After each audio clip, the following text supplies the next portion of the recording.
Welcome back, Rangers, and hello, new recruits. Lead Community Scientist 347 here with a major update. Ms. Beaumont is incredibly excited to announce that we've expanded our base of operations yet again.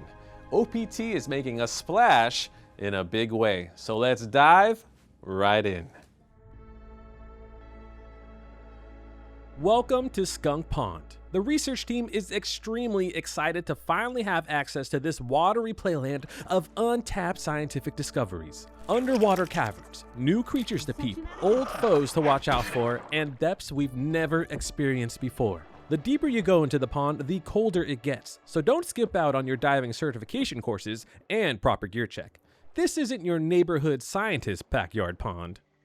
Over in the bridge area, please be sure to wear a protective gas mask when exploring this bio-like region. There is a petroleum spill leaking into the area, and you do not want to get all woozy.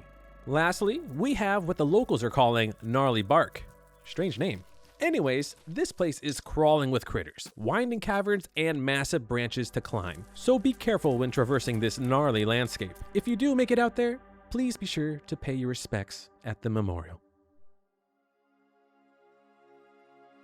There is a new amphibious specimen in the park, and we are eager to learn more about it. We believe the toebiter is the perfect insect to help our rangers explore aquatic areas of the park. Our domestication team has also observed its clipping abilities, great for collecting pond moss.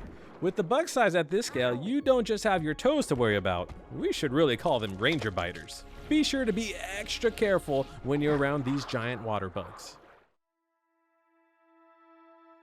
Here at Ominent Practical Technologies, we love to build upon existing technologies. Our R&D team has added the Omni-Clippers to your already amazing Omni-Tool. With this, you'll be able to collect samples and clip your way through eelgrass and purple jelly fungus. Serrated and waterproof, now tetanus-free.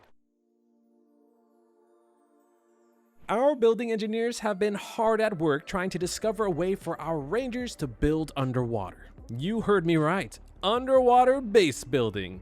The pond is a big place, even more so in the abyss. We must ensure that our rangers are able to perform their duties safely in such soul-crushing environments. With a new suite of building materials and a wide range of underwater crafting stations, our rangers can live quite the cozy life down below. Is it safe? Moving on. The building engineers went the extra mile and were able to reverse engineer the bushcrafted zip lines we found in Dr. Tully's backyard. Now you'll be able to zip around in style around the park and get to your field outposts. Combined with our expanded PTS system, this will help our rangers access all areas of the park with ease. Hey there, new recruits. There's plenty of bugs that we've encountered on our recent expeditions, and here's what you need to know.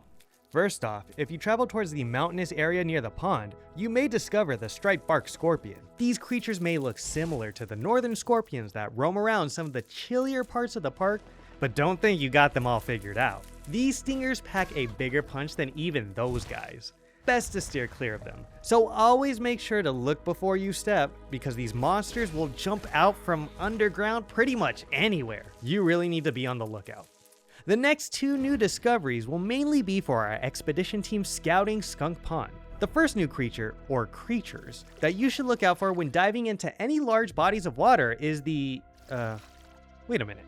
Aren't those little shrimp creatures on the TV commercials? Yeah, those are definitely pond jockeys. Did someone drop a pond jockey aquarium into the pond? These creatures are some of the strangest we've encountered yet. It looks like a group of smaller pond jockeys swarm around a larger pond jockey in the middle. The larger jockey seems to direct the smaller ones to shoot out and attack our divers from a distance. So when diving, do your best to keep a great distance away from them. They are lethal from a wide range. And finally, we have the toebiter. These monsters are gigantic and can be found on land and under the water. These bugs mainly hang out in the pond, but don't think they're harmless on land. Their long forearms act like scythes that can swipe at you if you aren't paying attention. Just like the scorpions, there are a variety of sizes you can encounter with these broods.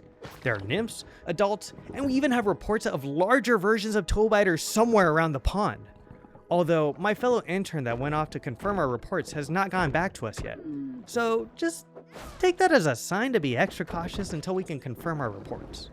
There are also some bugs we're discovering in these areas of the park that look familiar. These creatures may have been discovered on previous excursions made into Dr. Tully's backyard. You can learn more about them in the Employee Insect Guide. Oh, and be extra cautious when exploring the depths of the pond. There are plenty of koi fish swimming around, and these are some of the largest creatures we've encountered yet, so be extra cautious when spotted. Our Ominent diving suits are state of the art, but there are some, complications. We're on it! Some of our best scientists have suggested that diving suits made from koi fish scales could increase survivability, increase efficiency. Perhaps some of you clever new recruits could engineer a diving suit in a similar fashion, or you could try creating weapons and armor from some of those bugs we mentioned before.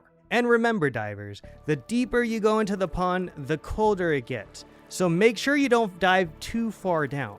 Unless you want to turn into a human popsicle. If only we could forge our own deep sea diving suit that would allow us to discover what's really down there.